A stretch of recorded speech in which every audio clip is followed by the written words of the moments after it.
বাগদুল। সবাই বলেন আলহামদুলিল্লাহ। আর একজন ছিল, তার বাড়ির সমস্যার জন্য আসতে পারে না, 3টা ইনশাল্লাহ হয়েছে।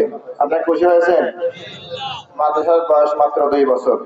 সবাই তো জানেন ইনশাল্লাহ। অনেকে মাদ্রাসা চেনেই না, সত্যি কথা যেটা। আমাকে অনেকে চেনেন, আমার চেনার দরকার না, দরকার মাদ্রাসা চেনা, ঠিক না? এখানে কোরআন শিক্ষা হয়, ঠিক না? সবার দরকার আছে না? আমার তো বক্তব্য দেওয়ার টাইম না, আমার তো উস্তাদ বক্তব্য দেবে। তবে একটু কথা বলে বুঝিয়ে দিয়ে দিচ্ছি, 1 মিনিট সর্বোচ্চ। আমার একটা আপনার দাবি, আপনি আমার ক্ষতি করবেন না, উপকার করবেন। রাজি আছেন ইনশাল্লাহ? যদি আমি কোনো ভুল করি আমাকে সংশোধন করবেন, আমি মানিয়ে নেব। যদি কখনো কোনো ভুল করি, অবশ্যই আমার মধ্যে ভুল আছে, ঠিক না? ঠিক। আপনারা যদি বড় ভাই হয়ে আমাকে সংশোধন দেন, আমি খুশি হব। শেখ সাদ রহমতুল্লাহ আলাইহি একদিন ওয়াজ করতেছিলেন। একজন মুসি রাস্তাতে হারিয়ে যাচ্ছিলেন, উনি স্টেজ থেকে দাঁড়িয়ে গেলেন।